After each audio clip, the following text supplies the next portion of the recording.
Estimados estudiantes, bienvenidos a un nuevo video. En este caso vamos a estar abordando el tema del test de hipótesis.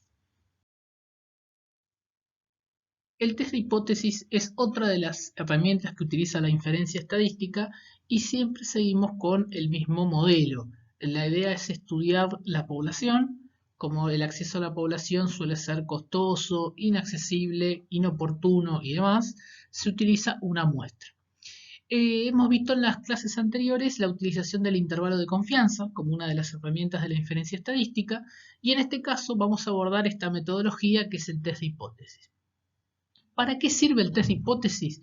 Sirve para evaluar afirmaciones sobre el valor de un parámetro, ¿sí?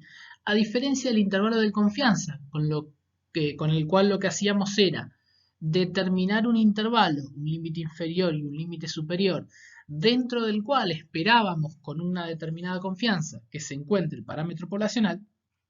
Aquí tenemos una afirmación de cuál es el valor o los valores que puede estar asumiendo el parámetro, y lo que vamos a hacer aquí es hacer una prueba estadística para ver cómo es su significación estadística. ¿Qué es el test de hipótesis? Es una metodología, ¿sí? Es un mecanismo de prueba que lo que busca hacer es inferir respecto a un valor poblacional. ¿Qué va a hacer esta metodología? Vamos a tener un valor determinado del parámetro, pensemos en la media poblacional, y vamos a tomar una muestra. Como siempre, vamos a sacar el estimador de la media poblacional es la media muestral, y vamos a analizar la diferencia entre la media muestral y la media poblacional que hasta el momento consideramos que es verdadero. ¿Sí? Y vamos a analizar esa discrepancia, esa diferencia. Vamos a ver si esa diferencia es estadísticamente significativa o no lo es y cuáles son sus implicancias. ¿Dónde intervienen los test de hipótesis? Colaboran en el proceso de toma de decisiones. Vamos a ver sobre el final de la metodología que lo que me va a permitir este test es brindarme alternativas de curso de acción y nos va a permitir elegir una de ellas en función de los datos de la muestra. El test de hipótesis está compuesto por una serie de pasos, ¿sí? Estos pasos van a ser distintos, depende del autor al cual ustedes acudan. Algunos autores hablan de 12 pasos, otros hablan de 5 pasos, otros hablan de 8 pasos, no importa la cantidad de pasos, lo importante es que todo lo que vamos a plantear de aquí en adelante esté presente. La diferencia en la cantidad de pasos no tiene que ver con la información que muestran, sino que en los pasos en algunos casos están agregados y en el otro caso están desagregados, ¿sí? Pero la información es la siguiente. Nosotros lo hemos resumido en 9 pasos, que los vamos a ir desarrollando en las diapositivas uno por uno. Primer paso, muy importante, el relevamiento de los datos. ¿Sí? Es un paso que a veces se soslaya en algunos autores, pero es muy importante porque el reconocimiento de los datos son la base de la prueba, son la base del test.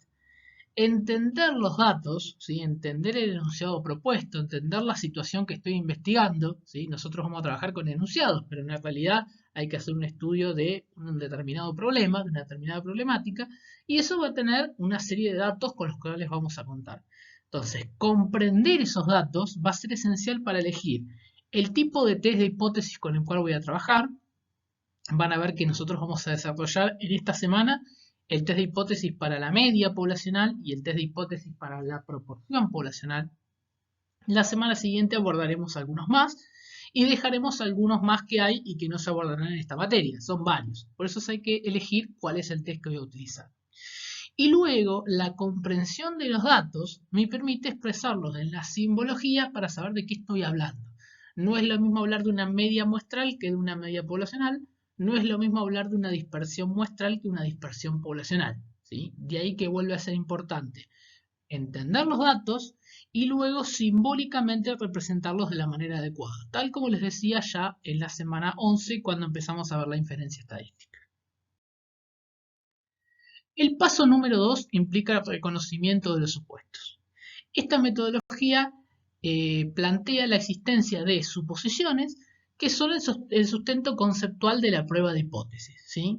Tiene que ver con el conocimiento o no de la distribución poblacional, el comportamiento de la distribución de muestreo, el conocimiento de algunas características poblacionales, como puede ser la dispersión poblacional, etcétera, etcétera, etcétera. Todos estos supuestos están relacionados con lo que la semana anterior charlamos a la hora de armar los intervalos de confianza. Es decir, si se conocía o no la distribución de la población, si la muestra era grande o no era grande, y si se conocía o no la dispersión poblacional. No sé si recuerdan, si no acudan a los videos de la semana pasada, de la conjunción, ¿sí? De la combinación de esos tres elementos surgían distintas posibilidades, y de ahí veíamos si utilizábamos la distribución normal, si utilizábamos la distribución de Student, ¿sí? Bien. Eso tiene que ver con el reconocimiento de los supuestos, los tenemos que dejar claros para poder avanzar con la prueba de hipótesis. El paso número 3 tiene que ver con la definición o el planteo de las hipótesis. Una hipótesis estadística es un supuesto acerca del valor que adopta el parámetro poblacional. Podríamos hacer un video entero del planteo de las hipótesis hablando muchísimo tiempo. Es muy importante el planteo de las hipótesis y su correcto planteo, porque si lo hacemos mal, todo lo que venga a continuación va a estar mal y no va a ser consistente con el resultado de la investigación que estamos planteando. Entonces las hipótesis se pueden clasificar según su composición en simples, cuando tenemos un único estado del parámetro. Esto quiere decir que la media poblacional es igual a un determinado valor. Por ejemplo, 20.000 pesos. Y son compuestas cuando tienen más de un estado del parámetro. Por ejemplo, que digamos que la media poblacional es mayor o igual a 20.000 pesos. Entonces ahí tenemos 20.000, 20.001, 20.015, 21.000, todos los valores que ustedes se puedan imaginar. Según su definición de los parámetros y las leyes de distribución, las hipótesis pueden ser paramétricas. En este caso, el valor del parámetro queda definido, y también existen ciertos supuestos que actúan como limitantes. Por ejemplo, el conocimiento o no de la distribución de la población, entre otros. Son no paramétricas cuando esta situación no se presenta. Llegamos a la clasificación, que es de lo más importante a los efectos del entendimiento de la prueba de hipótesis. Las hipótesis se clasifican en hipótesis nula e hipótesis alternativa. Vamos una por una. La hipótesis nula, primero, se simboliza con un H0, ¿sí? Y siempre se expresa en términos del parámetro. ¿Qué quiere decir esto? Que siempre vamos a decir que la media poblacional es igual a un determinado valor, es mayor o igual a un determinado valor, es menor o igual a un determinado valor, ahora lo vamos a charlar un poquito más, pero siempre ponemos media poblacional, nunca media muestral, nunca la estadística muestral, siempre en términos del parámetro. La hipótesis nula es el enunciado que expresa que el parámetro es tal cual como se lo ha especificado. Por eso se lo llama la hipótesis del statu quo o de la no diferencia, ¿sí? Siempre el igual es patrimonio de la hipótesis nula. El igual siempre va a estar presente en esta hipótesis, ya sea solito, es decir, la media poblacional es igual a un determinado valor, o acompañando el signo mayor o menor, pero siempre el igual pertenece a la hipótesis nula. Esta hipótesis es la que se va a probar, y lo que se va a hacer es tratar de nulificar su efecto, ¿sí? Así va a funcionar la prueba de hipótesis. En cambio, la hipótesis alternativa se va a simbolizar H1, ¿sí? Como la hipótesis nula era H0, la alternativa será H1. Nuevamente, al igual que la hipótesis nula, se expresa siempre en términos del parámetro, ¿sí? Que la media poblacional sea distinto, menor o mayor, no importa. En la hipótesis alternativa nunca va a aparecer el igual, ¿sí? Es el enunciado que expresa la variante a lo propuesto en la hipótesis nula, ¿sí? Es por eso que se dice que es opuesta y complementaria a la misma, ¿sí? Entonces, es opuesta porque dice lo contrario a lo que dice la nula. Y es complementario porque junto con la nula forman todas las opciones posibles. También esta hipótesis alternativa se la suele llamar la hipótesis del investigador porque suele llevar consigo la idea que plantea el investigador sobre la materia que se está estudiando. La metodología del test de hipótesis, ¿sí?, parte de la idea de que la hipótesis nula se considera verdadera. La hipótesis nula se considera verdadera hasta que las evidencias indiquen que no lo es. ¿Qué evidencias? La evidencia empírica, le decimos. La evidencia empírica es la evidencia de la muestra, ¿sí? Entonces, la hipótesis nula se considera que es verdadera hasta que la información de la muestra me evidencie de que no lo es. Estas pruebas están diseñadas de manera que la hipótesis nula se rechace en base a la información de la muestra. Es lo que decíamos. La idea es que la hipótesis nula se considera verdadera hasta tanto información muestral me pueda brindar el suficiente peso para decir que eso no se cumple. Ahora, si producto de la muestra no logramos decir que la hipótesis nula no se cumple, ¿sí? Eso no quiere decir que esa hipótesis sea verdadera. Lo único que podemos decir es que con la información muestral que tenemos, no podemos rechazar la hipótesis nula. No podemos decir que esa hipótesis nula no se cumple, ¿sí? Pero no podemos decir que es verdadera, dado que estamos tomando solo información muestral y para poder decir que es verdadera, tendría que tomar toda la población.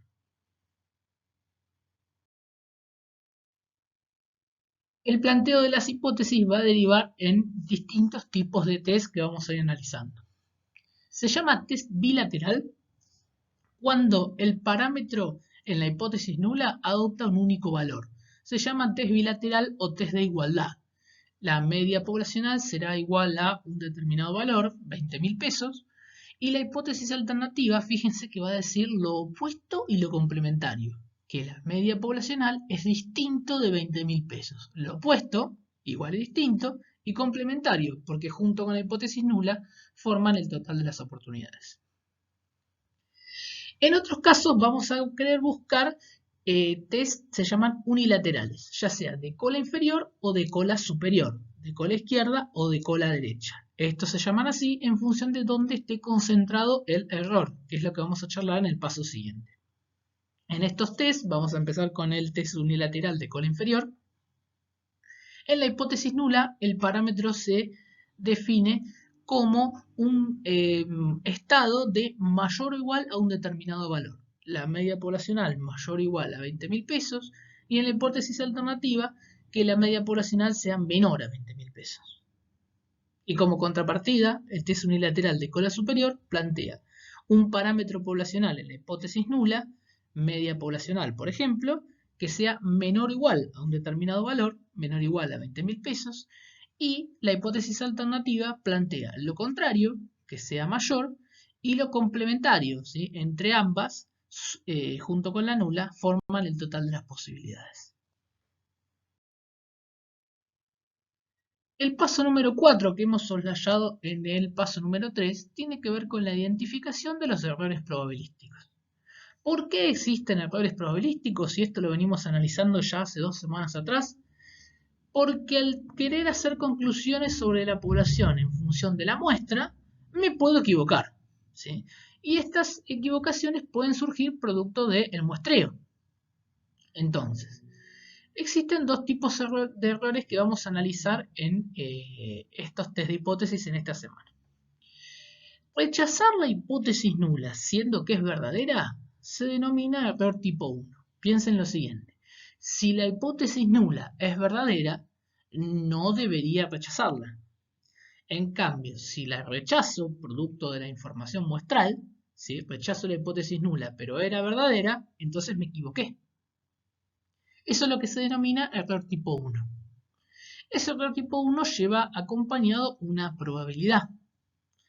La probabilidad de cometer el error tipo 1 es el nivel de significación del test y se representa con el símbolo alfa, ¿sí? Entonces, ¿qué es alfa? Es la máxima probabilidad de cometer el error tipo 1. Y fíjense que en definitiva es la máxima probabilidad de rechazar la hipótesis nula si la hipótesis nula es verdadera. ¿Sí? Y acá nos remontamos allá al principio de la materia. Estamos hablando de una probabilidad condicional. Si la hipótesis nula es verdadera, entonces, ¿cuál es la probabilidad de rechazarla? ¿Sí? Alfa me representa la máxima probabilidad de que esto suceda. Un segundo error se da cuando la hipótesis nula es falsa. Si la hipótesis nula es falsa, se debería rechazar. Sin embargo, si siendo la hipótesis nula falsa, no se rechaza producto de la información muestral, entonces se deriva en el error tipo 2. Ese error tipo 2 tiene aparejado una probabilidad de ser cometido. La probabilidad de cometer el error tipo 2 se representa con el símbolo beta. Y beta entonces es la máxima probabilidad de cometer el error tipo 2. Dicho de otra manera, es la máxima probabilidad de no rechazar la hipótesis nula, siendo que esta hipótesis nula es falsa. Fíjense que nuevamente volvemos a una probabilidad condicional. La condición queda dada por no rechazar la hipótesis nula, siendo que, acá viene la condición, que la hipótesis nula es falsa. El paso número 5 implica la definición del valor crítico que me va a separar las zonas de rechazo y de no rechazo. Cuando hablamos de la metodología del test, estuvimos charlando que el objetivo radica en analizar la diferencia entre el estimador y el parámetro, ¿sí? Entre la media muestral, por ejemplo, y la media poblacional. Si esa diferencia es pequeña, podríamos decir que la variación es causada por el muestreo y por ende no se debería rechazar la hipótesis nula. Ahora, si esa discrepancia entre estimador y parámetro es grande, entonces la variación no se puede explicar únicamente por el muestreo y por ende se debería rechazar la hipótesis nula. Entonces, como podemos ver, la clave está en analizar la amplitud de esa diferencia entre el estimador y el parámetro, que es lo que vamos a tener que hacer a través de la metodología del test. En función de esa amplitud, de esa diferencia, vamos a separar dos regiones o dos zonas. La zona de rechazo, que va a contener los resultados que no son favorables a la hipótesis nula. Insisto, la zona de rechazo, que contiene los resultados que no son favorables a la hipótesis nula. Y la zona de no rechazo, que me va a contener como contrapartida los resultados que sí son favorables a la hipótesis nula. El valor que me va a separar una zona de la otra se llama valor crítico. Y ese valor crítico depende del tipo de prueba que se esté utilizando, del tamaño de la muestra, del nivel de significación, del estadístico de prueba y de la distribución de muestreo del estimador. En los ejercicios que vamos a analizar en esta semana, vamos a ver que ese valor crítico puede ser un valor de la distribución normal o un valor de la distribución t-de-Student. Juntando algunos de los pasos anteriores, si ya en conjunción de ellos, vamos a poder ir completando toda la información que tenemos en relación a los tipos de test. El test bilateral, que es el test que hablaba de que el parámetro era igual a un determinado valor en su hipótesis nula y en la hipótesis alternativa que era distinto a ese valor. Fíjense que la hipótesis alternativa me plantea dos posibilidades. Que sea distinto puede ser que sea menor o que sea mayor. Por eso es que el error lo vamos a repartir en ambos lados de la distribución, generando una zona de rechazo en la parte inferior de la curva y una zona de rechazo en la parte superior de la curva. Esto implica repartir el error en partes iguales.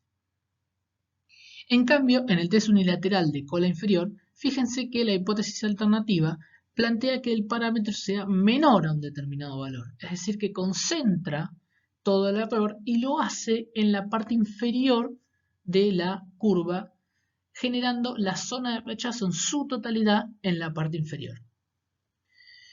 A diferencia de ello, en el test unilateral de cola superior, la hipótesis alternativa dice que el parámetro es mayor a un determinado valor y también concentra todo el error en la parte superior de la curva, generando la totalidad de la zona de rechazo en la parte superior de la curva. El paso número 6, entonces, implica la definición de la regla de decisión estadística. Es decir, vamos a determinar cuáles son las condiciones por las cuales vamos a rechazar la hipótesis nula. Y esta va a ser distinta en función del tipo de test que tengamos.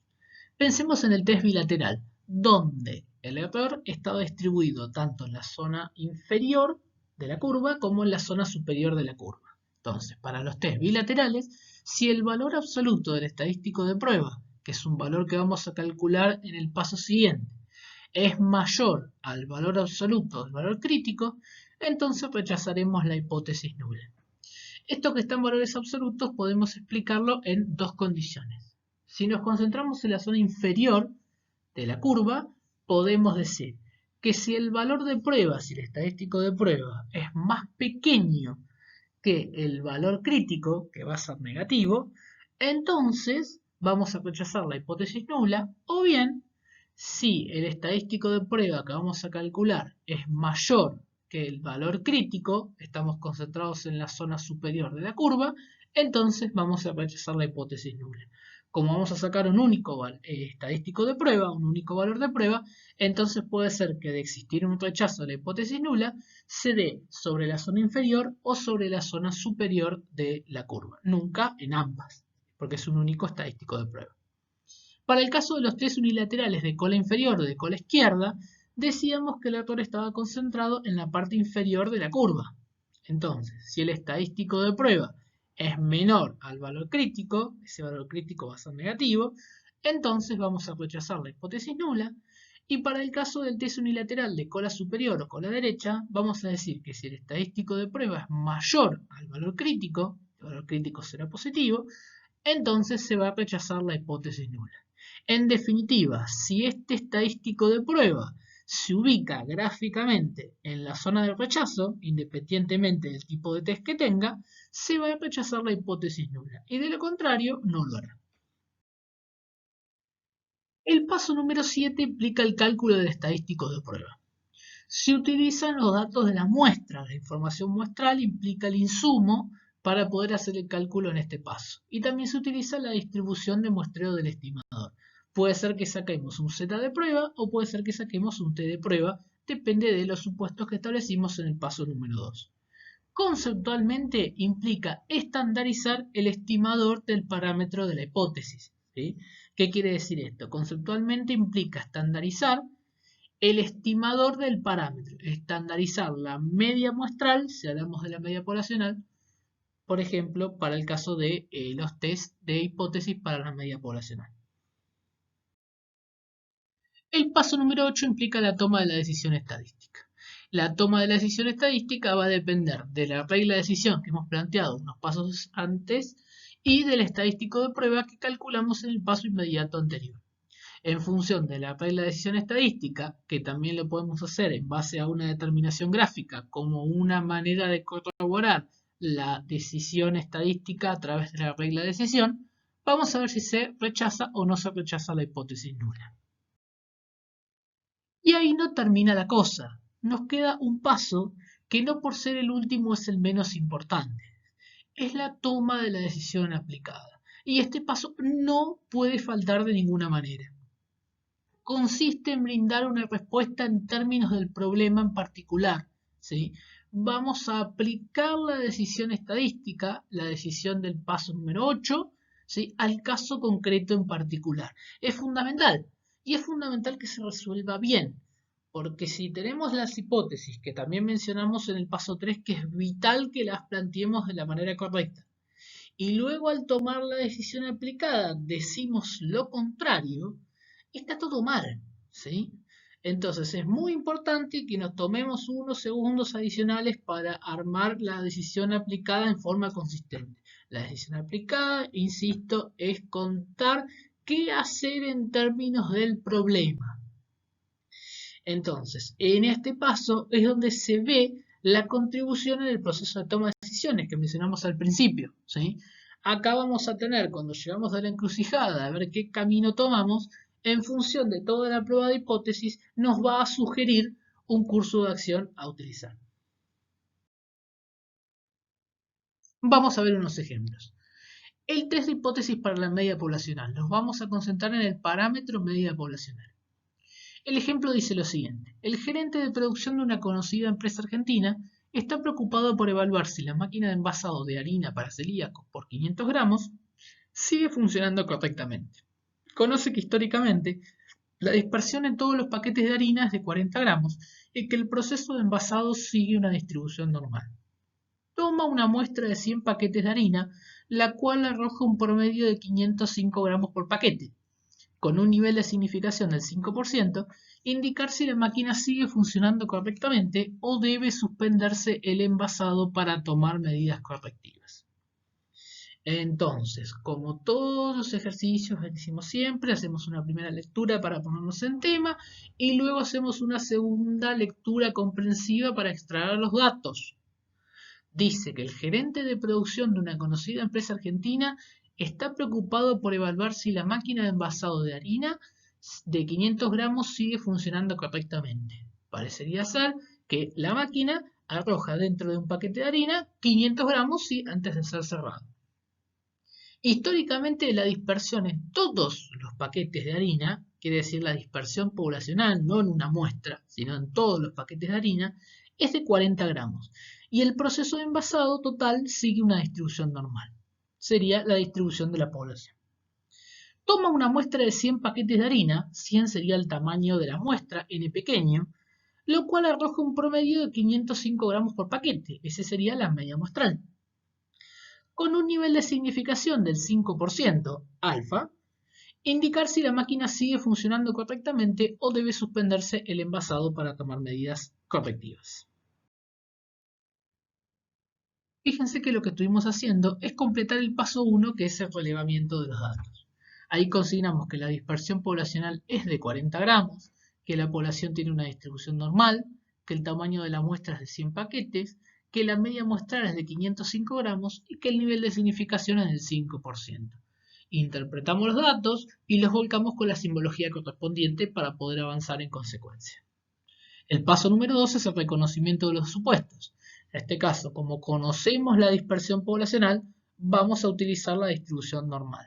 Además de ello, como sabemos que la población tiene distribución normal, entonces vamos a utilizar la distribución normal, es decir, un valor de z, por ser la correspondiente y no como una aproximación por ser una muestra grande. El planteo de las hipótesis. Acá estamos diciendo que el proceso funciona correctamente cuando vuelca 500 gramos de harina, promedio. Entonces el promedio poblacional es de 500 gramos, es lo que dice nuestra hipótesis nula. Es que el proceso está funcionando bien, es el statu quo, ¿sí? Ahora el gerente de producción está preocupado de que esto no sea así, ¿sí? Que no sea así, puede ser que sea menos o que sea más. Y eso es lo que volcamos en la hipótesis alternativa. Media poblacional distinto de 500 gramos. Y ahí tendríamos que avanzar con el paso 4. Solo a los efectos de explicar las distintas variantes, insisto, solo a los efectos de explicar las distintas variantes, es que vamos a plantear también un test unilateral tanto de cola inferior como de cola superior, ¿sí? Pero obviamente el planteo de las hipótesis es un par de hipótesis únicamente, ¿sí? Y no las tres variantes, solo de uno. Pero a los efectos de poder contarles los distintos casos que se pueden dar, vamos a tomar las hipótesis del gerente de producción como las hipótesis originales, la del test bilateral, de igual y distinto, y vamos con la primera variante, que sería lo que pensaría el gerente de marketing. ¿Qué le preocupa al gerente de marketing? Que en el paquete de harina no lleguen 500 gramos, sino que lleguen menos, ¿sí? Eso haría que la visión del consumidor se deteriore y que puedan tener problemas de comercialización. Por lo tanto, para el gerente de marketing, sus hipótesis serían la hipótesis nula, que la media poblacional es de 500 gramos o más, y que la hipótesis alternativa es de menos de 500 gramos, ¿sí? Ahí estaría la discrepancia significativa para el gerente de marketing. Mientras que el gerente de finanzas podría pensar exactamente al revés que el de marketing. El problema para él sería que en el paquete se viertan más de 500 gramos, entonces lo que estaría pasando es que la empresa estaría perdiendo en términos financieros, ¿sí? En términos económicos en realidad, ¿sí? Estaría vendiendo paquetes por 500 gramos cuando en realidad hay más de 500 gramos. Entonces, para el gerente de finanzas, la hipótesis nula es que el promedio poblacional es menor o igual a 500 gramos y la alternativa es que sea mayor a 500 gramos, ¿sí? El problema para el gerente de finanzas es que la discrepancia se produzca en ese sector de la curva. 4. Identificación de los errores probabilísticos. En este momento vamos a hacer énfasis solamente en la probabilidad de cometer el error tipo 1 y en un segundo video luego vamos a hablar también vamos a profundizar en el error tipo 1 y también en el error tipo 2. Aquí nos vamos a concentrar solo en identificar la probabilidad de cometer el error tipo 1, es decir, el nivel de significación, es decir, alfa. ¿Sí? Alfa ya teníamos identificado los datos que era del 5%. Sabiendo que alfa es del 5% y depende del tipo de test, vamos a poder determinar cuál es el valor crítico para separar las zonas de rechazo y de no rechazo, que es el paso 5. Si trabajamos en las hipótesis originales, que son las de gerente de producción, el test era bilateral. Por lo tanto, teníamos el error separado en ambos extremos de la curva. Por lo tanto, el nivel de significación se dice que se equidistribuye, se distribuye en partes iguales. El 5% dividido en dos partes iguales me da el 2,5% de error en cada uno de los extremos. Por lo tanto, el valor de la distribución normal correspondiente a ese nivel de significación repartido en ambas partes iguales sería el de 1,96. Recuerden que para este caso deberíamos pararlos en el extremo inferior y ahí calcularíamos la probabilidad acumulada hasta 2,5%. Eso nos da menos 1,96. Y del lado del extremo superior tendríamos que calcular la probabilidad acumulada de 0,975. ¿Sí? Eso nos daría el más 1,96. Acá tenemos que avanzar ya con el paso 6. Si lo completamos con las variantes, recuerden que solo voy a utilizar las hipótesis o del gerente de producción, o del gerente de marketing, o del gerente de finanzas para resolver un caso en particular. ¿Sí? No voy a usar todas.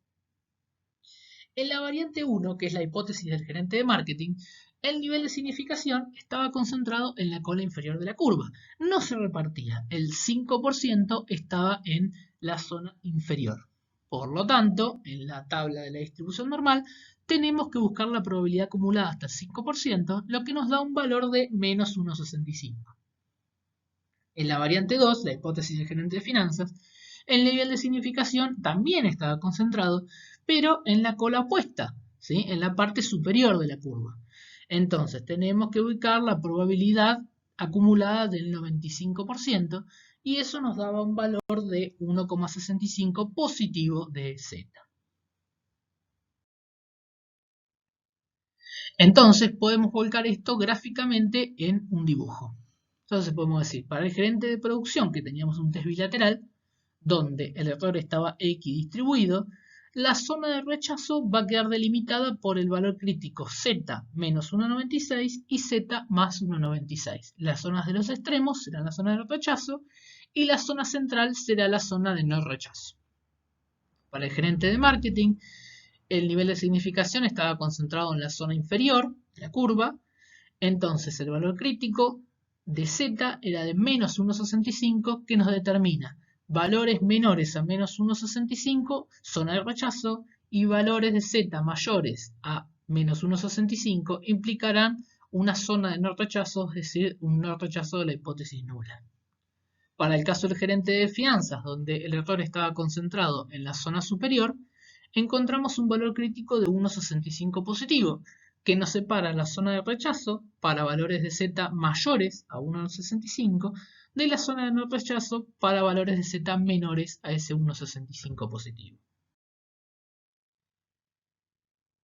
Vamos a definir la regla de decisión estadística. Recordamos nuevamente que solamente vamos a tener un juego de hipótesis, no los tres casos, pero para los efectos de explicarle todos los casos posibles en este video, lo vamos haciendo concomitantemente. Miren, para el gerente de producción, vamos a decir una doble condición. Si el valor de prueba, que va a ser un valor de Z, porque estamos utilizando la distribución normal, si el Z de prueba es menor al menos Z crítico, entonces se rechazará la hipótesis nula. Si el Z de prueba va a ser mayor al Z crítico positivo, se va a rechazar la hipótesis nula. Dicho de otra manera, si el Z de prueba es más chico que menos 1,96, o si el Z de prueba es más grande que el positivo 1,96. En cualquiera de los dos casos se va a rechazar la hipótesis nula. Recuerden que se va a dar una condición o la otra, no ambas a la vez, ¿sí? O quizás no se dé ninguna, puede ser que el estadístico de prueba caiga en la zona de no rechazo. Para el gerente de marketing, la regla de decisión será que si el Z de prueba es más chico que el Z crítico, que va a ser negativo, se rechaza la hipótesis nula. Quiere decir que si el Z de prueba es más chico que menos 1,65, se va a rechazar la hipótesis nula. Y para el caso del gerente de finanzas, si el Z de prueba es más grande que el Z crítico, que va a ser un valor positivo, entonces se rechaza la hipótesis nula. Quiere decir que si el Z de prueba es mayor a 1,65, se rechazará la hipótesis nula. Calculemos el estadístico de prueba. El estadístico de prueba va a estar dado por la estandarización del estimador. Vamos a estandarizar la media muestral. Media muestral menos media poblacional dividido la dispersión de la distribución de medias muestrales. Vamos a decir que la media muestral, que era de 505, menos la media poblacional, que es el valor que estamos testeando de 500, me da una diferencia de 5, positivo, sobre la dispersión de la distribución de medias muestrales, que en este caso, como conocemos la dispersión poblacional, hacemos el cociente entre la dispersión poblacional y la raíz del tamaño de la muestra. 40 sobre raíz de 100. Eso me da un denominador de 4. 5 dividido 4, 1,25 positivo. Vamos a tomar la decisión estadística. ¿Qué decisión estadística podríamos haber tomado para el gerente de producción? Fíjense que 1,25 es más grande que menos 1,96. Entonces, por esta primera condición, no rechazamos la hipótesis nula. Y vamos del lado del extremo superior. 1,25 es más chico que 1,96. Entonces, tampoco se cumple la segunda condición, tampoco se rechaza la hipótesis nula. Para que no se rechace la hipótesis nula, no la tengo que rechazar ni desde la zona inferior ni desde la zona superior. Si esto lo ponemos en un dibujo, fíjense que 1,25 se ubica en la zona de no rechazo. Vamos a ver qué pasa con el gerente de marketing. El gerente de marketing va a comparar el 1,25 calculado, el estadístico de prueba, versus el Z crítico, que era un valor negativo. Como 1,25 es más grande que 1,65, entonces no se rechaza la hipótesis nula. Decíamos, habíamos planteado en la regla de decisión que la íbamos a rechazar si el Z de prueba era más chico que menos 1,65. Como 1,25 no lo es, no se rechaza la hipótesis nula. Luego vemos qué pasa en el dibujo para ver que hayamos tomado la decisión correcta y que no nos hayamos equivocado. Fíjense que con el dibujo vemos que estamos en una zona de no rechazo. ¿Qué le hubiésemos dicho al gerente de finanzas? Al gerente de finanzas le hubiésemos dicho que 1,25 es más chico que 1,65 positivo. Entonces tampoco vamos a rechazar la hipótesis nula. ¿Sí? El gerente de finanzas decía que íbamos a rechazar la hipótesis nula cuando el Z de prueba era mayor a 1,65. Como no se cumple eso, sino que 1,25 es más chico, entonces no rechazamos la hipótesis nula y eso llevado al dibujo nos lleva a la misma conclusión. Finalmente tenemos que tomar la decisión aplicada.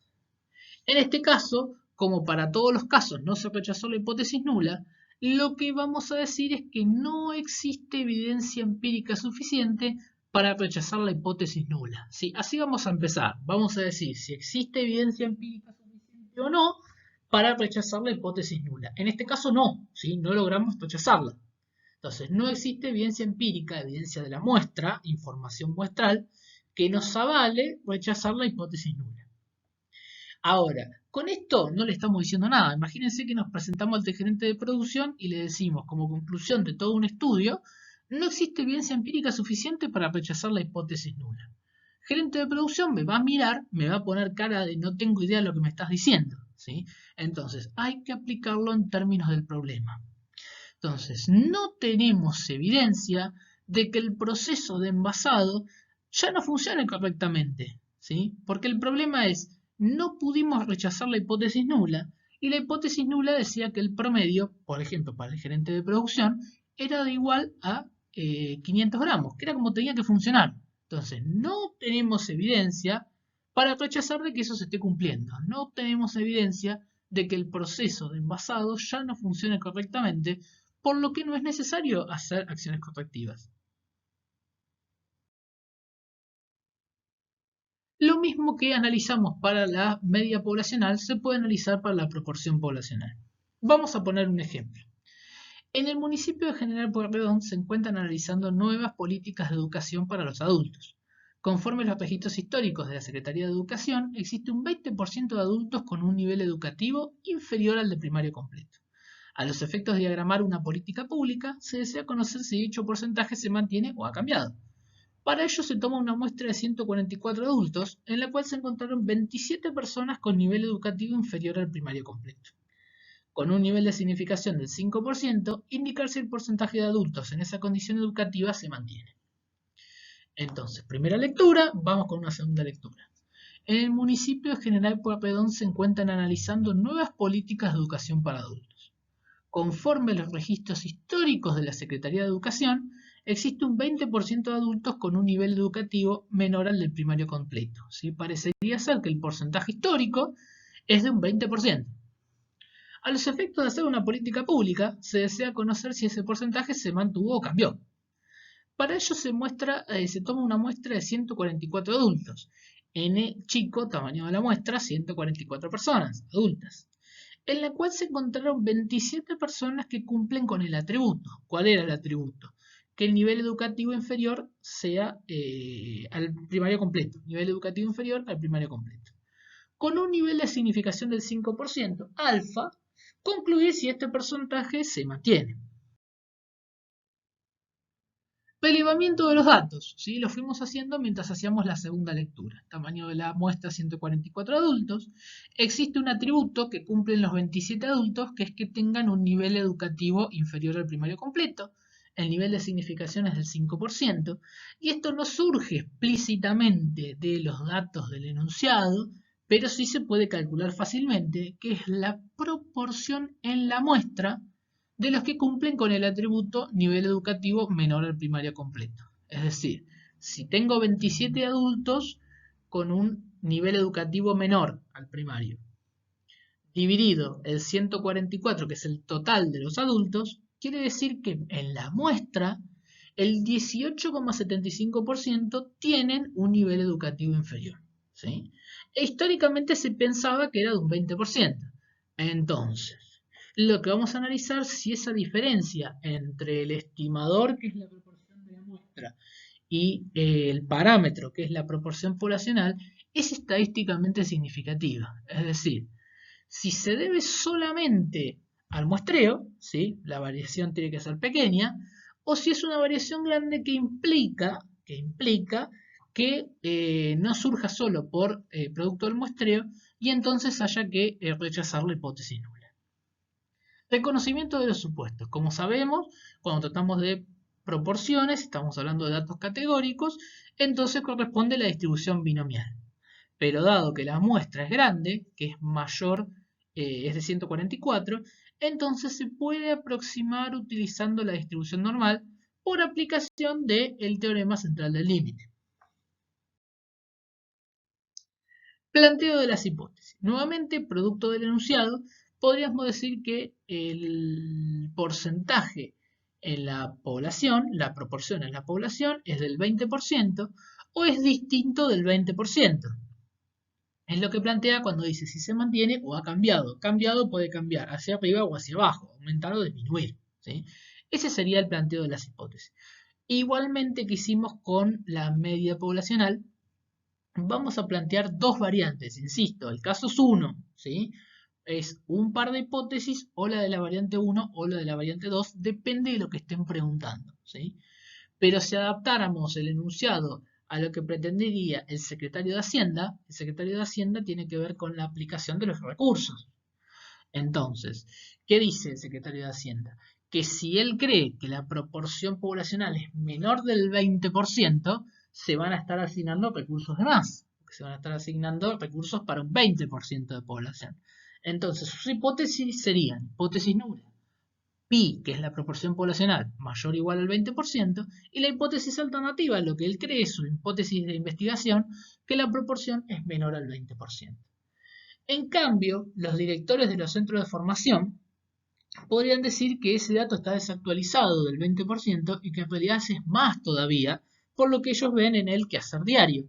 Entonces se necesitarían más recursos y más programas. Por lo tanto, para ellos, sus hipótesis serían que la proporción poblacional es menor o igual al 20% y que la proporción poblacional en la hipótesis alternativa es mayor al 20%. Identificación de los errores probabilísticos. Nuevamente nos concentramos en el nivel de significación, en la probabilidad de cometer el error tipo 1, que es rechazar la hipótesis nula, cuando esta hipótesis nula es verdadera. Teníamos definido que era de un 5%. Entonces, vamos a definir los valores críticos. En la hipótesis original decíamos que el nivel de significación se separa en partes iguales, ¿sí? Lo que charlamos para la media poblacional se aplica también para la proporción poblacional.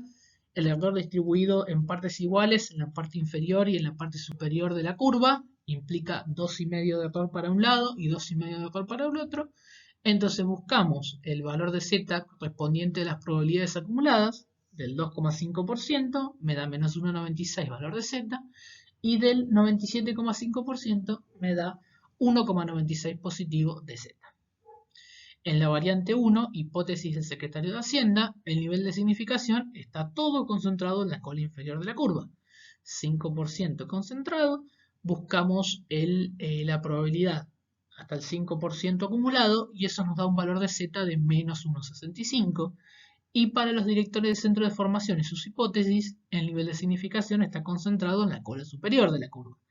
Entonces buscamos la probabilidad acumulada del 95% y encontramos que el valor de z es positivo de 1,65. Esto lo llevamos a un gráfico de la misma manera que hicimos con la media poblacional, ¿sí? Para el test bilateral, el de la Secretaría de Educación, donde tenemos que el testeo es de igual o distinto. Decimos que tenemos dos zonas de rechazo y el valor crítico va a ser de 1,96 en valores absolutos, menos y más. Para el caso de la Secretaría de Hacienda, el valor de 1,65 negativo obviamente va a estar del lado inferior de la curva.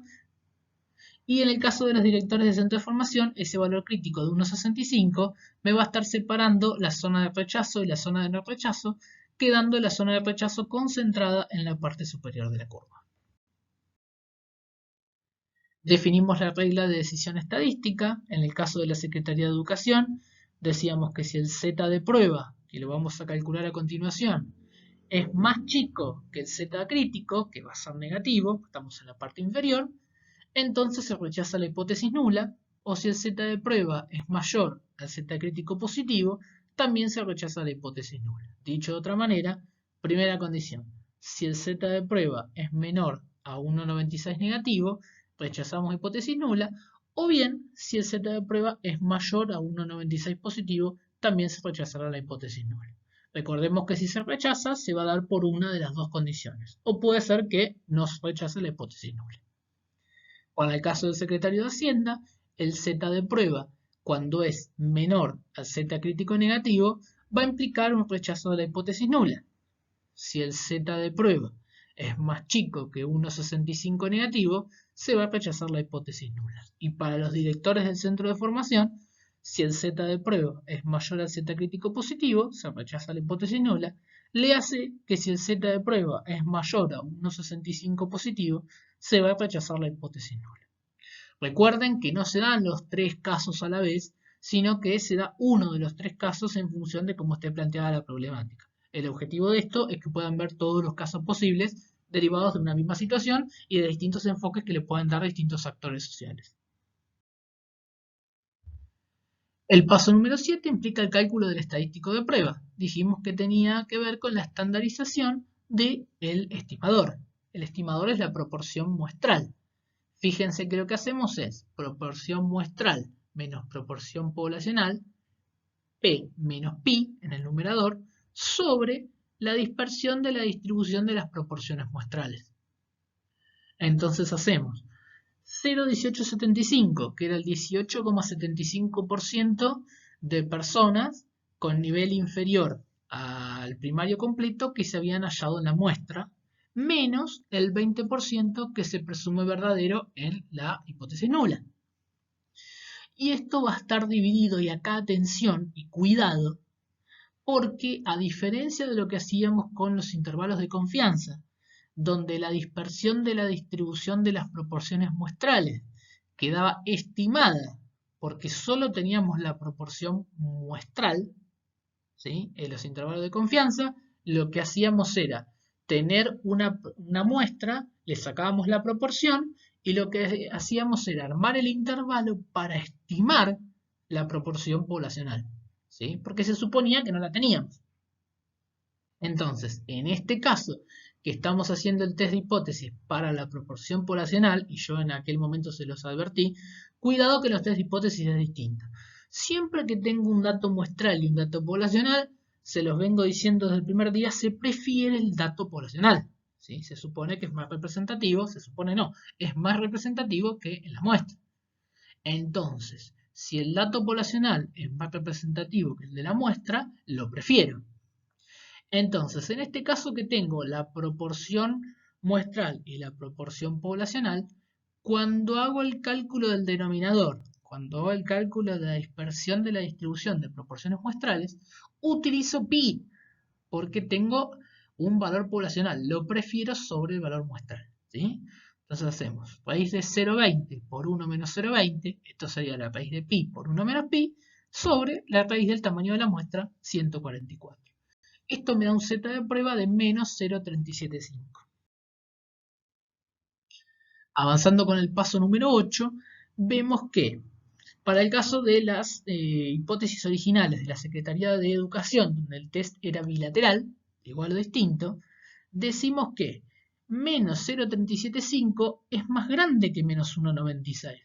Entonces, desde el área inferior de la curva, decimos que no se rechaza la hipótesis nula. Se va a rechazar si el valor de prueba era más chico. Y si me voy del lado de enfrente, del área del extremo superior, vamos a ver que el menos 0,375 es más chico que 1,96 positivo. E íbamos a rechazar en el caso de que el z de prueba sea más grande que 1,96. Por lo tanto, tampoco se rechaza la hipótesis nula. Dado que no rechazo desde el área de extremo inferior, ni tampoco desde el área de extremo superior, entonces como conclusión no se rechaza la hipótesis nula. Entonces me pregunto, ¿estará bien? Bueno, vamos a tratar de dibujar el valor de prueba en el dibujito que hicimos de la zona de rechazo y de no rechazo. Si miramos eso, el valor de menos 0,375 nos cae en la zona de rechazo y entonces con esto verificamos que se cumple la regla de decisión estadística. Para el caso de las hipótesis de la Secretaría de Hacienda, decimos que menos 0,375 es más grande que menos 1,65. Y vamos a rechazar la hipótesis nula si este valor de prueba, este menos 0,375, hubiese sido más chiquito que menos 1,65. Pero esto no se dio. Entonces no rechazo la hipótesis nula. Lo miro en el dibujo y la respuesta es consistente.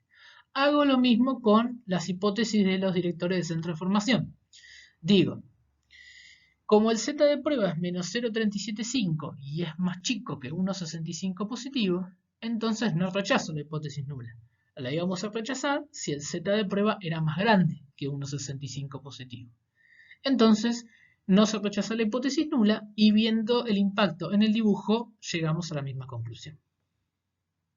Es importante acá recalcar que el hecho de utilizar el dibujo para ver si cae en zona de rechazo o no rechazo, la idea es que sea una prueba para ustedes, una verificación, y no omitan, no dejen de poner la regla de decisión estadística en su paso correspondiente y la aplicación de comparar el valor de prueba con el valor crítico, que es lo que estamos haciendo acá y está resaltado en color, para ver si se rechaza o no la hipótesis nula. ¿Está bien? Luego hagan la marquita en el dibujo para ver que esto sea consistente y nos quedamos tranquilos todos.